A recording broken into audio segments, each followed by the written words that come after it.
And what is up, guys?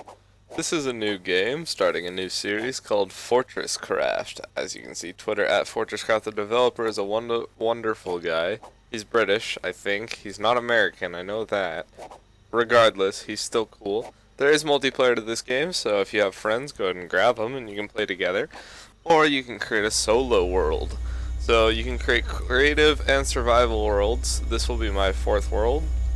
I'm trying to kind of understand how to play the game better. This will be our Season 1 Let's Play. And this will be our survival world. Then you have to hit enter, otherwise your mouse goes away. So there's survival and creative. Creative, unlimited ability to build anything, high resolution detail blocks, so you can make your own custom blocks, copy paste, world edit, it's cool. Survival is a lot more, for me, there's more stuff to do because I'm creative, but building is not my style. I like these better. And we'll build in our survival series as well, just not to the extent that you can do in creative, like by copy and pasting 50 kajillion blocks at once.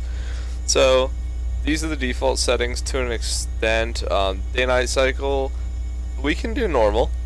So day cycle is 24 minutes, 12 minutes of darkness, which is nighttime. Mobs are much more aggressive, etc.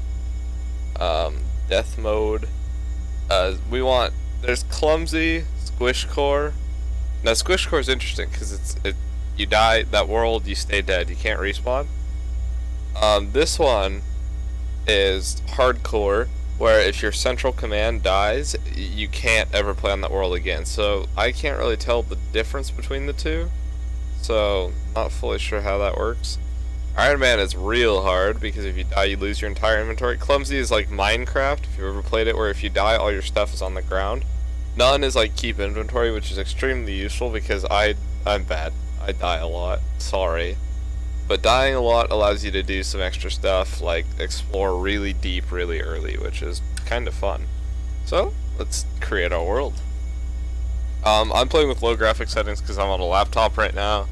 And honestly, even on low, this game doesn't look bad, and it still runs fairly well. And you can see some of like the lack of detail right here and weak details, but on high graphic settings, this game is impressive. It is beautiful.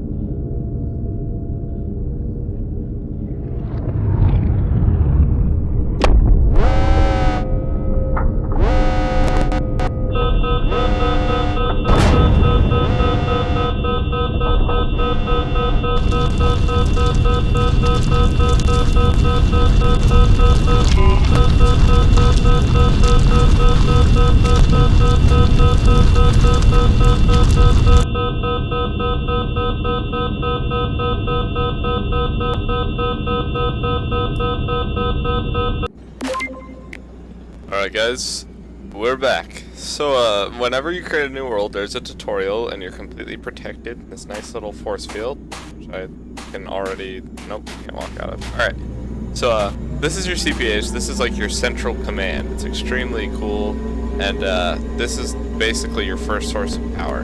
So we can add resources. You start the game with some coal, you get 5 coal ore, which is nice. So you can hold Q. So you'll notice right here, let me move to a quieter area. And actually real quick, let's change some game sounds because that is really loud. Alright, that's better. Alright, so if you look up here, I'm pressing I by the way to open inventory. Let's start up here. So your suit power level. This tells how much power you have in your suit. 256 is the base, but you will unlock upgrades to increase it. The second one, that's your depth. That'll tell you how deep you are into the earth or above the earth, etc. This is a jetpack. We'll get to that later once we actually have one. And this is your headlamp. You start the game with the headlamp. It's extremely inefficient though, and if it's on anything other than low, you will burn power really quickly. So we're gonna kind of avoid using it super early on. You can use glow sticks for free, and they just, as far as I know, passively regen over time. You can store up to 3, I think. Your environment hazard level. So this is the external temp. That's the temperature outside. This is your suit internal temp. Your suit wants to be at 20 degrees Celsius. Right now it's at 18.7. The external temp outside looks to be about... Can I actually change it? No. Not change it. Interesting. Okay. I don't know why it's letting me like drag those. External temp seems to be negative 20. I don't know how the temperatures work. Basically what's happening though is my suit's using power. I'm outside, it's solar powered though, so that's why it's having a net gain of energy to make sure my internal temperature stays the same. This is our inventory so far. We have 3 extractors. These are our main methods for gathering ore. 5 torches. These are used to light up areas, and they'll provide heat as well, so you don't go into hypothermic shock and die, which is one way to die in this game. There are many. And there's coal ore right here. This right here will create coal. More on that later. Real quick, I like to do this with all worlds. It makes the game just more fun in my opinion. You can press tilde, that's the little squiggly thing below escape, to open up some commands. If you type in world, you can see all the parameters. What I like to do is go to world, gravity, and you set that to 0.1, and you can now jump pretty high, which is really nice. And you can also go to world mistype it, world movement speed, and then set that to 12. And now you'll move 12 blocks per second, which I just like being able to get around fast, and there's nothing that increases your movement speed as far as I know, so that's kind of just a nice way to do that. Further going, fall damage is a serious issue in this game because you can dig straight down without threat other than fall damage.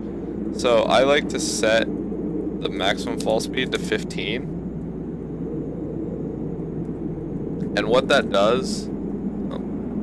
actually type it. What that does is it makes it impossible to take... Oh, whoops, that's right. It's max fall speed. World max fall speed 15. And what that does is it makes it impossible to take fall damage. And you still fall really fast. What's our jump speed? 3? Jump speed I usually increase as well. I like it at 10. And now I can jump much higher and glitch out in the force field, which is just useful in a lot of situations. Mobility is extremely useful in this game because you're going to be doing a lot of terrain stuff. So you can hold Q on this power block, so you'll see I have power storage. Holding Q, and now my suit is at full power. Now I need to go over here and I have to press E to add this force field. It's getting in the way. Add power to this extractor, so I just hold left click on the power, and you can see the power bars rising. Once it has any power in it, it'll start mining. This is a storage hopper. It holds items. It'll automatically remove them from anything attached as well, just like this extractor. This power cell right here, if I put power in it, will, now you'll notice my suit power is 0, so that's why my screen started to say hypothermia right there. If I were to fill this with power, it would also just put all of its power directly into this extractor. So I can press Q on the hopper, and now all of that just went into my inventory. Now for the tutorial, this will automatically open your ore scanner, which by default you can open by pressing M. It wants me to scan any unknown block, so I just hold right click on any unknown block. Voila, scanned a new block. Now it's going to want me to go to this research station, press E to interact with any inventory type item here, except for, well, hoppers you won't be able to open a screen, but you can affect what they do, like lock them so they don't interact at all, make it add so they'll only accept items, or remove so they'll only distribute items, or add and remove where they'll do both, which is the pretty standard one. But you get tech points in this game, which is interesting. It's a new design for a sandbox type game. You won't see that in like Minecraft or anything. So you research topics, you can scan blocks, then you research them here. It costs power, and you'll gain a research point. You can spend these points on either projects like these, which I'll need more to get, or recipes just to increase your crafting capabilities, and each of those recipes will unlock new things to make. Alright, we're almost done. This, I think, is the final step of the tutorial. I'll need to make an Arthur power core. You start the game with 2 copper. and I can make an Arthur power core. And now the tutorial is complete.